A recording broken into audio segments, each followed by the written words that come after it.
Hello বন্ধুরা, কেমন আছো? আশা করি সবাই খুব ভালো আছো। আমিও ভালো আছি আর নেই, কেন মেয়ের শরীরটা ভালো না। আর মেয়ের কালকের থেকে জ্বর, শরীর খারাপ, তো ঠিক মতন ভিডিও দিতে পারছি না। সকাল থেকে একটা শুধু ফটো ছেড়েছি বন্ধুরা, প্লিজ কিছু মনে করো না। আর শুভ দুপুরের অনেক অনেক শুভেচ্ছা। দেখো, একটা রান্নার রেসিপি নিয়ে চলে এসেছি। মেয়ের শরীর খারাপ যেহেতু অতটা কিছু রান্না করছি না, যাই হোক বেশি কিছু রান্না করছি না, দেখাচ্ছি তোমাদেরকে। দেখো দেখো ফুলকপি আলু ভাজা করছি। আজকে শনিবার নিরামিষ, তো শনিবার নিরামিষ দিনে কী আর করবো বন্ধুরা। এই দেখো বটবটি আর আলু ভাজা সবে বসিয়েছি বন্ধুরা। এই টমেটো কাটা আছে, চাটনি বানাবো এটা। আর এই আদা জিরে বাটা, লঙ্কা, নিরামিষ যেহেতু, আর টমেটো দিয়ে আজকে ফুলকপি আলু কষা হবে। দেখতে থাকো তোমরা বন্ধুরা।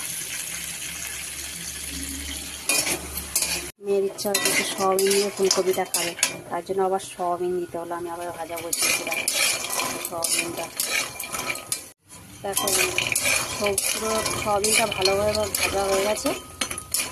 দেখো ফুলকপি আলু এই ভেজে নিয়েছি বন্ধুরা, আর এই সয়াবিনটা দিয়ে রান্নাটা হবে। মশলা কষাচ্ছি, আদা জিরে টমেটো কাঁচা লঙ্কা দিয়ে। আজকে যেহেতু শনিবার,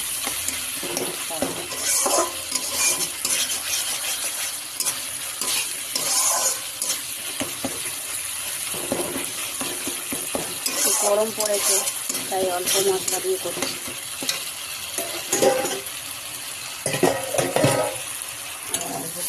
আর আলু ভাজা হচ্ছে, তেল কম দিয়ে ভাজা করছি বন্ধুরা, তেল একদম কম, কারণ বেশি তেল খাওয়া স্বাস্থ্যের পক্ষে খারাপ খুব।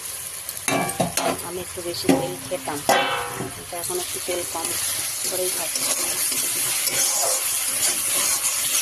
আমি এখানে ভেবেছিলাম শুধু ফুলকপি আলু কষা করবো, কিন্তু আবার বললো সয়াবিন দিয়ে খাবো, তাই সয়াবিনটা প্রোটিন জানিটা বন্ধুরা, সয়াবিনটা তো সবাই খুব ভালোবাসে। এই সয়াবিন দিয়েই রান্নাটা করছি। মশলাটা কষানো হয়ে গেছে, এই ফুলকপি আলুটা দিয়ে দিচ্ছি।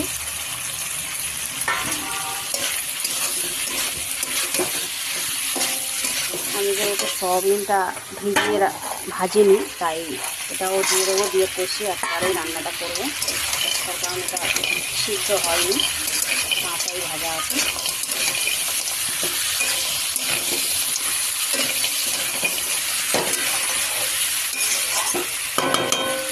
একটু কষতে এখন বন্ধুরা, আমি এতক্ষণ ধরে কষাচ্ছিলাম, এটা তো আর দেখাতে পারি না। আর তার মধ্যে আমি গোটা মটরশুঁটি দিয়ে দিয়েছি বন্ধুরা। একটু নিরামিষ দিনে একটু যদি সব রকম থাকে, একটু তেল কম আছে, মশলাও কম দিয়ে রান্না করছি, কারণ একটু গরম পড়েছে তো বন্ধুরা, শরীরটাও খারাপ, তাই। আর ভাজাটাও কমপ্লিট, ভাজাটাও হয়ে গেছে, বটবটি আর আলু ভাজা। জল দিয়ে দিচ্ছি বন্ধুরা, একটু পরিমাণ মতন জলটা দিয়ে দিলাম।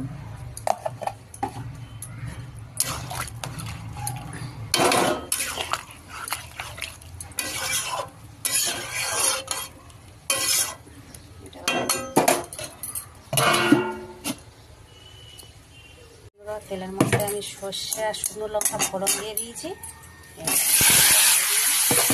বানাবো ঝাল ঝাল হবে, আর তার মধ্যে এই দেখুন ভাজাটা হয়ে গেছে। আর এখানে রয়েছে তেঁতুল। এই তেঁতুলটা আমি চাটনিটার মধ্যে দিয়ে দেবো, জলের মধ্যে ভিজিয়ে রেখেছি। তেঁতুলটা সব দিয়ে দিয়েছি, চাটনিটা হয়েছে, তেঁতুলগুলো সব দেওয়া হয়ে গেছে। লাস্টে চিনি দেবো, তেঁতুলটা দিয়ে কালারটা চেঞ্জ হয়ে গেছে, চিনি দিলে আবার কালার ভাত হয়ে গেছে। এই ভাত চিনিটা দিয়েছিলাম আগে একটু, এখন একটু দিলাম, কালারটা এসে গেছে। বন্ধুরা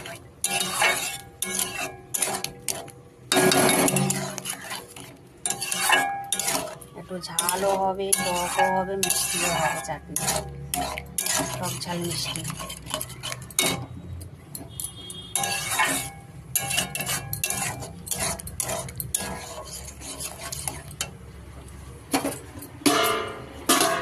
সয়াবিনটা রান্না হচ্ছে। হয়ে এসছে। মটরশুঁটিটা দিয়েছিলাম, সব সেদ্ধ হয়ে গেছে। ফুলকপিগুলো একদম মাখা মাখা তরকারি। একটু ছিনে ফেলে দেবো।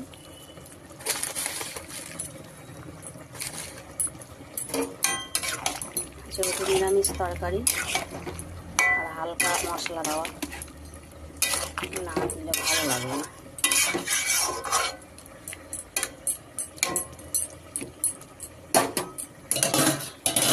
নামানোর আগে দেখুন তরকারি হয়ে গেছে, একটু ঘি দিয়ে দিচ্ছি বন্ধুরা। ঘিটা একটুখানি রয়েছে, এটা দিয়ে দিলাম।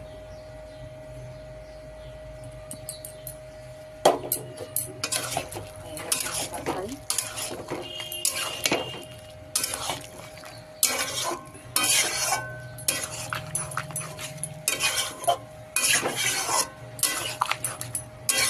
রান্না কমপ্লিট। এখন বন্ধুরা রান্না আমার কমপ্লিট। এই যে আমি ঢেলে নিয়েছি, আর চাটনি হয়ে গেছে, আর এই ভাজা, এই ভাত। গুড আফটারনুন সবাইকে, শুভ দুপুরের অনেক অনেক শুভেচ্ছা রইল প্রিয় বন্ধুরা। সবাই ভালো থাকবে, সুস্থ থাকবে। এখন সবাই খুব অসুস্থ হয়ে যাচ্ছে ঠান্ডা গরমের জন্য বন্ধুরা, তো সবাই খুবই ভালো থাকবে কেমন, আর হালকা পাতলা তরকারি খাবে। টাটা।